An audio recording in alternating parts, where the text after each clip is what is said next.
Há um outro aspecto da autoridade que pode ser muito destrutivo, e isso é quando a autoridade é exercida de uma tal maneira que destrói a criatividade das pessoas.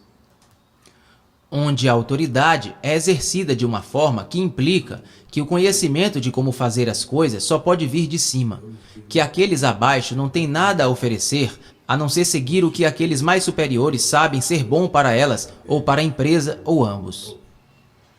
Aprendi uma lição sobre isso, pelo psicólogo Carl Rogers.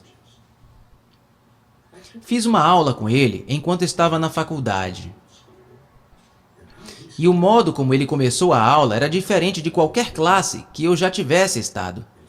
Em vez de começar a dizer-nos o que devíamos fazer, ele apresentou-se e disse que estava contente por poder estar ali conosco e por nos oferecer qualquer que fosse o conteúdo valioso, e depois parou de falar.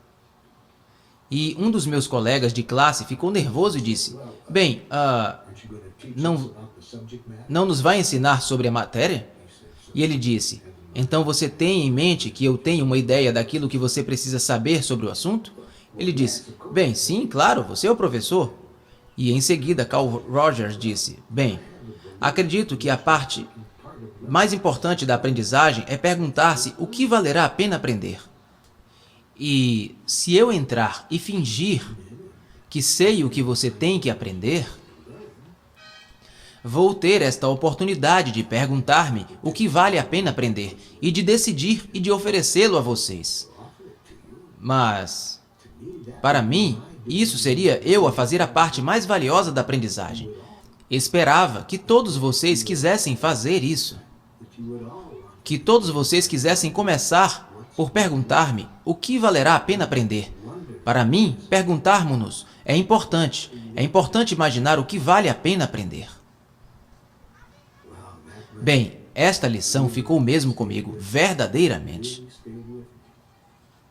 Como é importante, quando estou numa posição de autoridade, nunca insinuar que as pessoas abaixo de mim não têm a mesma oportunidade para a criatividade que eu. Que, por causa do meu título, eu sei o que tem de ser feito ou deve ser feito, e que o seu trabalho é cumprir. Quando trabalho com crianças na escola, gosto de começar com uma canção e dizer-vos como esta canção surgiu. Sempre que trabalho com crianças nas escolas, gosto de começar por perguntar-lhes: "Pergunto-me, o que te costumas perguntar?" E quando pergunto isso, as crianças de 6 anos nas escolas, a criatividade delas está muito viva e é óbvio que elas têm andado a pensar nisso. E dizem-me em que é que elas têm andado a pensar, muito rapidamente.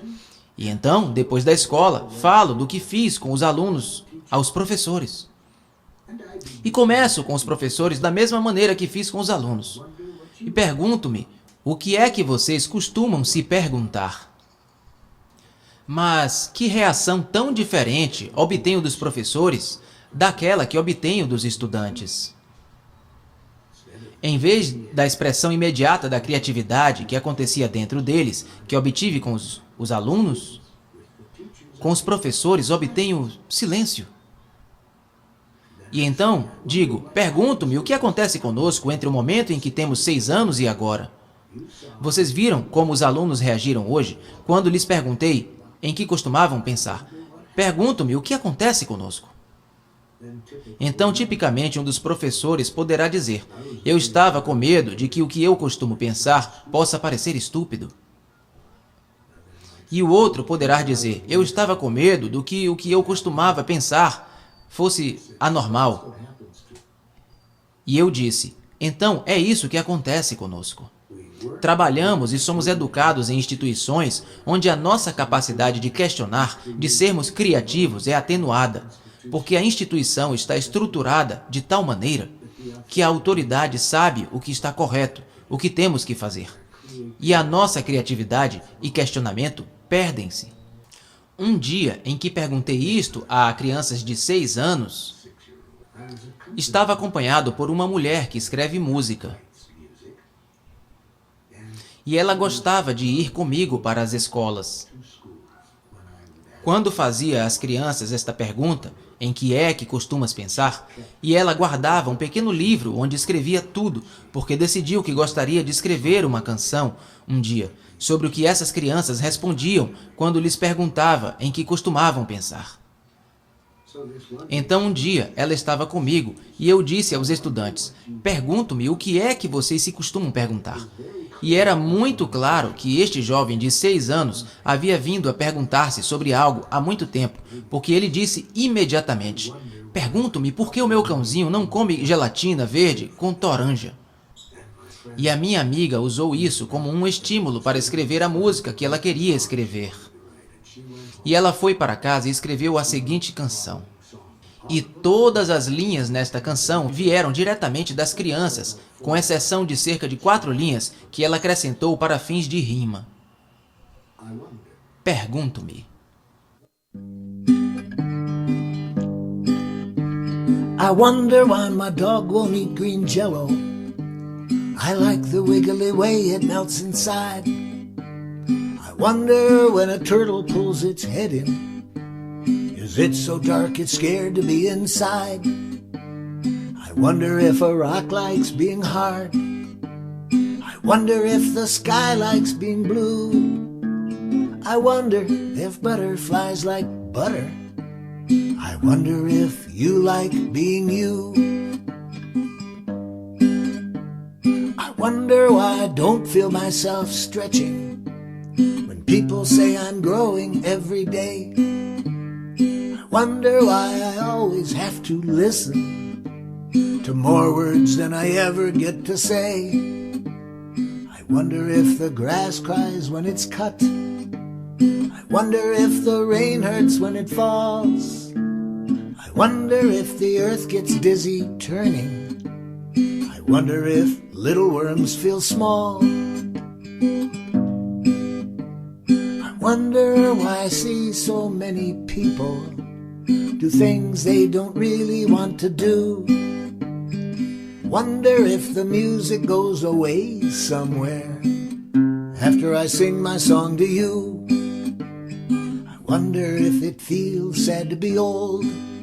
I wonder if the moon likes company. I wonder why it's fun to feel a little scared. I wonder if you wonder like me. Então, gostaria que todos nós fizéssemos algum questionamento e, na base deste questionamento, tomássemos medidas que nos libertem da autoridade das instituições, que funcionam de maneiras que não são favoráveis ao nosso viver a vida que escolhemos viver. Gostaria de que nos perguntássemos se desenvolvemos plenamente a nossa capacidade de permanecer humanos, mesmo quando estamos em instituições que tornam um desafio permanecer humanos.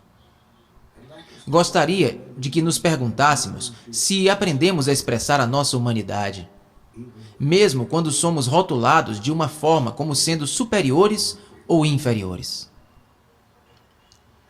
E espero que nos questionemos se desenvolvemos totalmente a nossa capacidade de vermos o lado humano das pessoas em posições de autoridade que não são capazes de ficar conectados à sua humanidade e que falam uma linguagem de dominância e que usam táticas punitivas.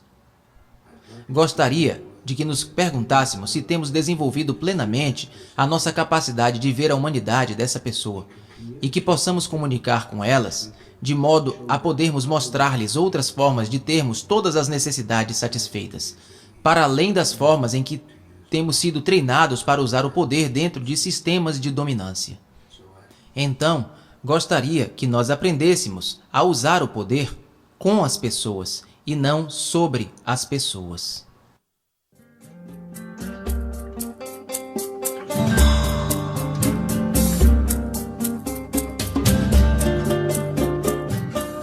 This concludes Session 6 of the Nonviolent Communication Training course with Marshall Rosenberg. Our program continues with Session 7.